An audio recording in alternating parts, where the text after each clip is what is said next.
Hej, a dziś zapraszam Was na chmielobranie. W tym roku mamy początek września, dosyć ciepły, chmiele już zaczęły ładnie dojrzewać, zaczęły już lekko podsychać, więc najwyższy czas, żeby je zacząć zbierać. Ja Wam pokazywałem, jak robiłem ten chmielnik na wiosnę. To było 15, no jest 15 stanowisk na 15 sadzonek. Ja tam nie wszystkie mam obsadzone, niektóre się powtarzają, nie wszystkie się przyjęły. To też Wam za chwilę opowiem.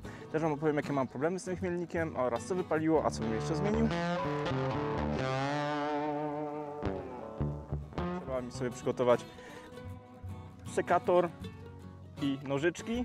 Nożyczkami dużo łatwiej się odszypułkowuje, czy tam szyszki ściąga, jest to wygodniejsze. Przyda się waga, pakowarka próżniowa. Ja będę mokrą szyszkę pakował próżniowo, a potem ją mroził. I to jeśli się przyda etykieciarka, jakiś marker. Przydatny może być też hamak, za chwilę zobaczycie dlaczego. No i oczywiście są upały, więc jakieś nawodnienie się przyda. Więc ja się teraz zabieram za chmiele. Zacznę od chmielu Willamette, którego mam najwięcej. Szyszki są bardzo fajne. Jest bardzo aromatyczny. Bardzo ładny zapach daje. Trzeba unikać zbierania szyszek takich już powiedzmy brązowawych, takich gorszych. Ale no, ten chmiel już jest taki lekko cytrusowy, lekko taki jest, więc Willamette jak najbardziej tutaj fajnie podchodzi, więc ja dzisiaj zacznę od niego zbiory. No jak widzieliście wcześniej, ja Wam pokazywałem taki mechanizm do puszczania, więc fajnie można spuścić sobie te sadzonki niżej, tak żeby łatwiej było obierać. Ja je najpierw obieram tutaj razem z liściami, częściami zielonymi, łodygami. Wrzucam wszystko na hamak, tak jest wygodniej. Potem na tym hamaku zobaczycie, jak będę po prostu obierał z szypułek. Mógłbym wskazać w tym chmielniku, to jest ta linka, która jest na środku i ona bardzo strasznie rani te roślinki, a w sumie jak już jest dużo chmielu, to one tak obciążają, że ta linka jest w ogóle zbędna, więc ja w przyszłym roku ją chyba w ogóle zrezygnuję z tej linki. I ogólnie te linki stalowe, które są do chmieli, zamieniłbym na jakieś, nie wiem, sznurki takie mocniejsze czy cokolwiek, no bo ta linka stalowa jednak ona to jest taka raniąca te roślinki i niektóre nawet mi się gdzieś tam w połowie, tak jak tutaj jest taka marynka, czy tutaj to Willamette, to zostało tutaj tym przetarte i się skróciło. Myślę, że lepsze by były jakieś sznurki po prostu i tyle. Nawet wtedy te sznurki mogłyby być używane jako jednorazowe i nawet się nie męczyć z rozplątywaniem tych mocno tutaj szczepionych łodyg. Ale to myślę, że takie drobne zmiany, które pewnie wdrożę. Dobra, ja się biorę dalej za tę Willamette. Muszę teraz szyszki podcinać.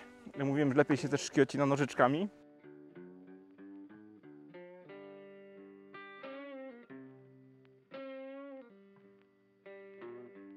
Jest sporo tego chmielu, zaraz sobie odszczupukujemy.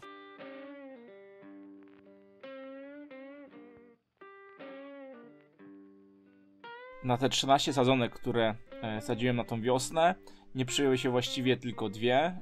Puławski 1, czyli Puławski tak mam, ale jeden się nie przyjął, i MT Hood czy Mount Hood, te dwie się nie przyjęły, natomiast pozostałe się przyjęły. Santiam bardzo słabo obrodził, miał tylko kilka szyszek, więc tam nie jest do końca wymierne, jak te szyszki jego wyglądają, bo to też zależy od wzrostu. No ale całkiem ładnie to jest jak na pierwszy rok, pierwszy sezon. No i tutaj już pakuję do zgrzanego worka próżniowego, a następnie zapakuję już na pakowarce próżniowej, wyssam całe powietrze z worka. No i tak jak wspomniałem wcześniej, zamrożę takie worki w zamrażarce, czy nawet będę częściowo przechowywał w lodówce. No one dosyć długo się będą utrzymywały, mam nadzieję, po pozbyciu się powietrza z worka, zamrożeniu. Myślę, że nie będzie z tym problemu. No i przechodzę do kolejnych chmieli. Columbus. To już naprawdę ciekawy aromat. Chyba najbardziej taki zbliżony do tych chmieli amerykańskich. Willamette dawał taki cytrusowy, Columbus już trochę bardziej. Natomiast te pozostałe chmiele typu marynka, lubelski, no to takie typowo chmiele żywiczne, ziołowe. Ten klimat, więc spoko.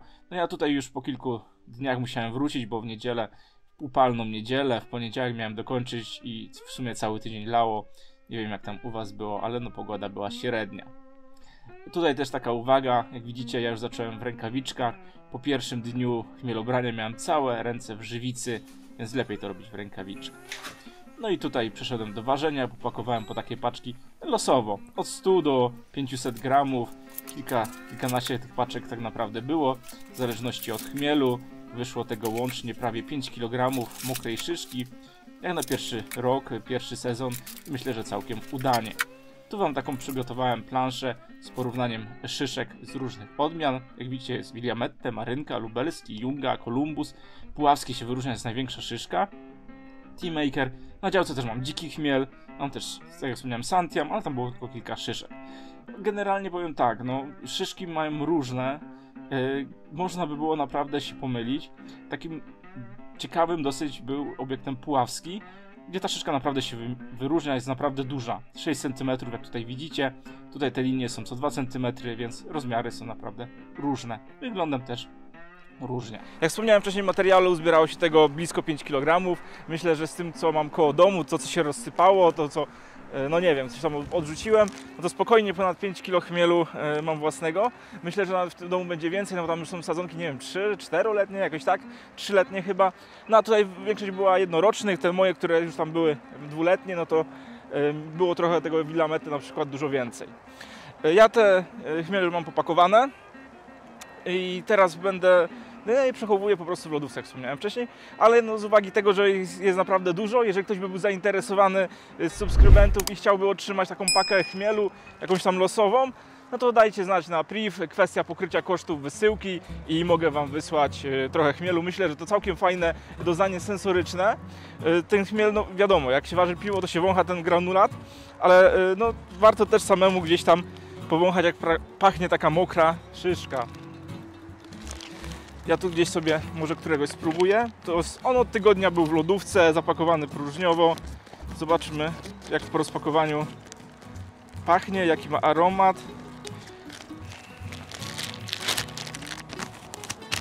Po prostu powiem szczerze, to jest Willamette, ale z paki daje taką, nawet powiem, cytryną, żywicznością. Bardzo, bardzo fajny aromat. On tak wygląda, jak był zapakowany, przetrzymywany. Nie wiem, czy się dobrze wyostrzyło. Ale taka szycha. I powiem, że bardzo fajnie, aż jestem zaskoczony, na jakim poziomie cytrusowości to jest. Więc warto sobie uprawiać własny chmiel. Jeżeli chodzi o chmielenie, to ja używam takiej puszki Hopgana i chmielę w przepływie na ostatnie tam 15 minut, na tak zwanego Whirlpoola. W przepływie po prostu tam do tej puszki wchodzi około 100-200 gramów mokrej szyszki, więc tak to działa. No niestety pogoda w tym roku mnie zaskoczyła. Tydzień temu były upały, przez cały tydzień padało, więc mi zeszło. Jak widzicie, ja też ten materiał dokręcam. Pogoda nie rozpieszcza, ja się zmywam. Do zobaczenia, do usłyszenia. Cześć. Pamiętajcie o łapce w górę i subskrypcji. Hej!